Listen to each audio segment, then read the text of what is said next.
Nantucket, a small, very small two-player game, a filler game, a lunch break game about whaling and town building in 19th century Nantucket. The game comes with 4 cards that are used to create the buildings that the players will be able to build during the game. Most of these are double-sided with the exception of this one, so a lot of variety there. In each game you will use a card of this type with these symbols here, and you will pair it with a card that doesn't have those symbols. Suppose this is the town that we will play with this turn. Each player has an action token. There is a first player's token that switches from player to indicate who goes first each turn.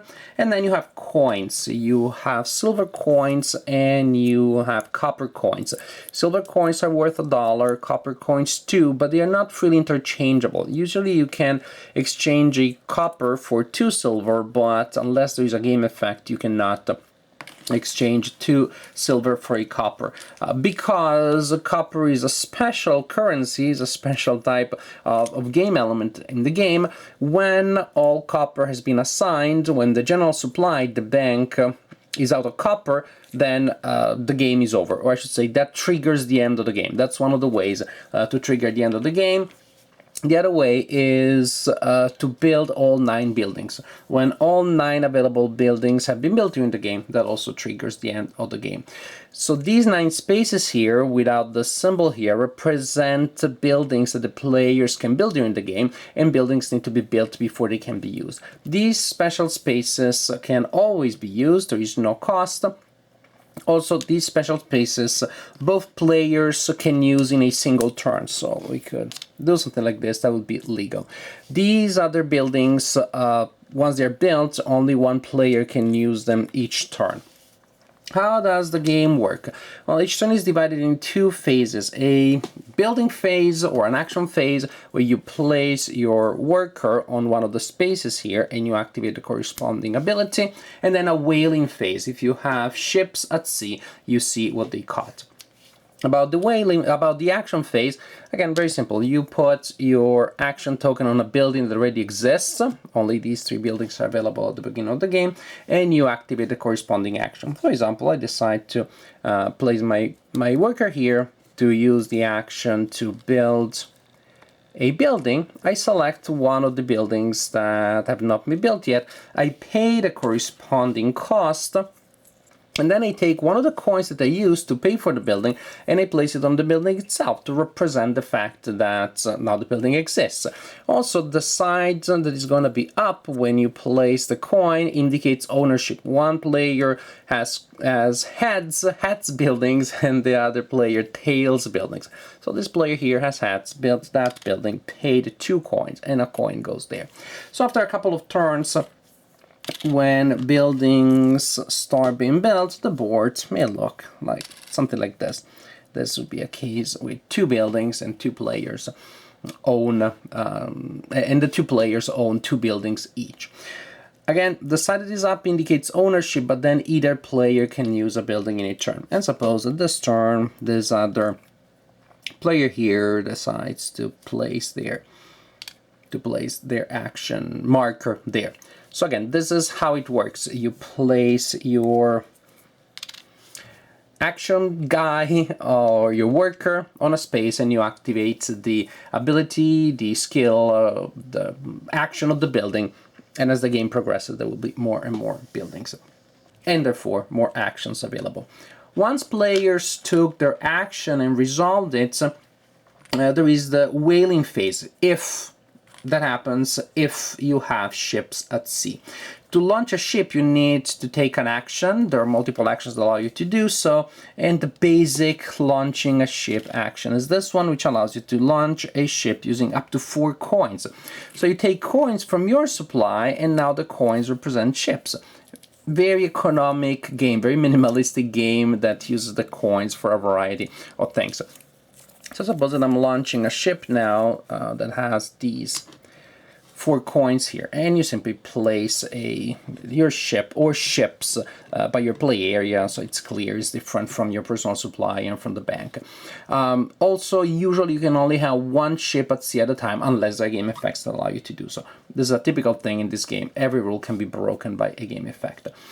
During the whaling phase, players take all the coins that form a ship and they toss them. Never easy to toss copper coins. You toss them and you look at the results. There may be game effects that allow you to change the result, to flip a coin, for example. And then you look at this table here that indicates what you caught, what you can purchase by using the results. For example, with 2 silver heads, which I have here. With 2 silver heads, I caught a bowhead whale, which results in a copper. Hooray! And I add a copper to my supply. Each turn, a line can be used only once. So, for example, now my opponent tossing coins will not be able to get a bowhead whale by using 2 heads. We need to use a copperhead or any other result to catch anything else. Also, very important, once you use results, when you use coins to purchase something, to catch a whale, you take one of the coins from the ship that you use to gain something and you put it back in your reserve. So that depletes your ship turn after turn. Next turn, I have these 3 coins, I toss them. And this time, oh, look how lucky I got a copper head, and then I get, with a copper head, again, I get a copper. The most profitable thing that you can get is 2 copper heads. So if you have 2 copper coins on your ship and you toss 2 copper heads, then you get a copper and 2 silver. And again, there may be game effects that allow you to replenish ships at sea. Usually the maximum is 4 coins that form a ship, but the ships usually will be depleted, and again, many game effects, some will allow you to launch a second ship, stuff like that. This is how it works, really. You create an engine here, resources that allow you to put 1 or more ships at sea. The ships generate coin, generate resources, but as they do so, they also get depleted because you need to move coins from your ship to your personal reserve. You invest coins to build buildings. Yes, you can also put copper there, which is then tied to a building. If you use copper as the marker for a building, it's tied there, does not go back to the supply, so that makes the end of the game come faster. Build buildings, generate actions, generate income from the buildings, generate income from your ships, and continue like this until the end of the game, which is triggered by the bank running out of copper, all 9 possible buildings in town being built. At that point, you count victory points. Each coin that you have in your reserve, and also the coins from your ships come back to your reserve, each such coin, each copper is worth a victory point. You get also a victory point for each building that you control, and then you have some buildings that will give you victory points at the end of the game. For example, the ones available in this game can give us other 3 points, but you can pay this only with copper to build this building, or a point for each silver on your ship, or a point for each copper on a building. Other ways of generating could be like a point for each $4 that you have, 2 points, that's it, and you skip your next turn when you build it. It's a summer house after all. A point for each row of built action buildings, this sort of things. So that's special things that you can get.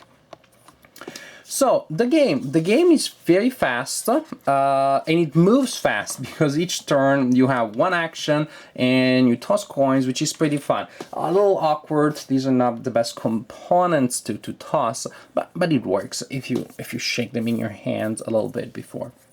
Others, of course, if you have a pile and you just shake it a little bit and you throw it, it may be just that they will fall all on the same side. It's not that easy to toss, but not a big deal. I like the fact that the games move so fast, the games is so simple, but yeah, you have a little bit of variety. You have nice combinations. of possible effects. So you have different trees of decisions that the players will identify early on based on the setup, and they will try to pursue. And then of course there are certain branches that will appear to be more profitable, but it is about exploiting the opportunities that the town allows you, exploit opportunities that the other opponent may create for you. Some effects will give you coins even though it's not your turn, even though it is the opponent that triggers them. So there is a nice element of new factors that come in as the game progresses, and of course that also is created by the random tossing of the coins. Random new factors that you factor in into your strategy. So the tactical elements, they go together with more quote-unquote strategic elements based on your long-term or mid-term, middle-term planning based on the abilities that you have here. Strategic long-term may not fully apply here in truth, or at least they're relative to the very small scope of the game. The game lasts 10 minutes, 15 minutes. It's very quick, it's very simple, but it is rewarding. For a filler, for a small filler, it still has some strategy. It has some interesting moments due to the tossing of the coins that sometimes will result in completely crazy effects. You had the best ship in the world and you get nothing or near to nothing.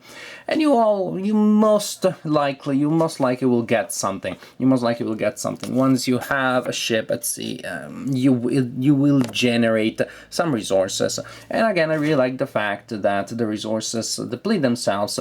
Lucky enough, you don't get lost. The coins that you use to catch whales and to generate income are not returned to the general supply, returned to your supply. But then you need to spend actions and you need to optimize things so that you do not waste too many actions to launch new ships and things like that.